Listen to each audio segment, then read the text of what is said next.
Trending list में number 1 पर अपनी नागिन को बीन पर नचा रहे हैं खेसारी लाल यादव। 24 घंटे में एक्टर ने बना डाली हिस्ट्री।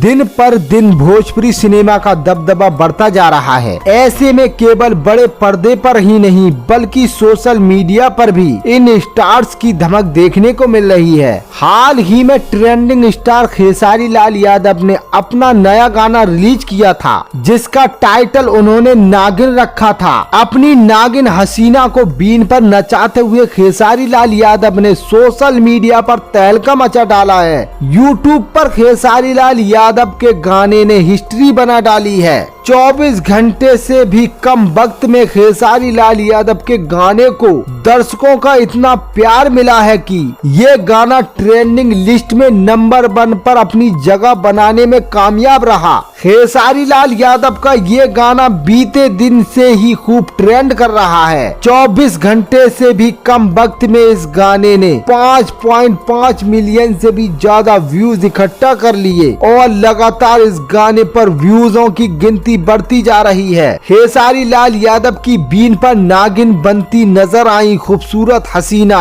कोई और नहीं बल्कि श्वेता शर्मा है। खेसारी लाल यादव के गाने में श्वेता शर्मा ने अपनी पतली कमर को फ्लैट करते हुए दर्शकों को अपना दीवाना बना डाला है। आपको ये भी बता दें दोस्तों, खेसारी लाल यादव के साथ इस गाने को खुशी कक्कड़ ने गाया है। दोस्तों आपको ये भी बता देते हैं, खेसारी लाल यादव का ये गाना आपको सारेगामा हम भोजपुरी नामक यूट्यूब चैनल पर सुनने को मिलेगा। जिस रफ्तार से ये गाना बढ़ता जा रहा है उसे देख ये लग रहा है कि कुछ दिनों में ही ये गाना 50 मिलियन व्यूज का आंकड़ा पार कर लेगा। तो दोस्तों आप भी इस गाने को एक बार देखना ना भूलें और भोजपुरी इंडस्ट्री से जुड़ी खबरों के लिए मेरे यूट्यूब चैनल को सब्सक्राइब करना ना भूलें।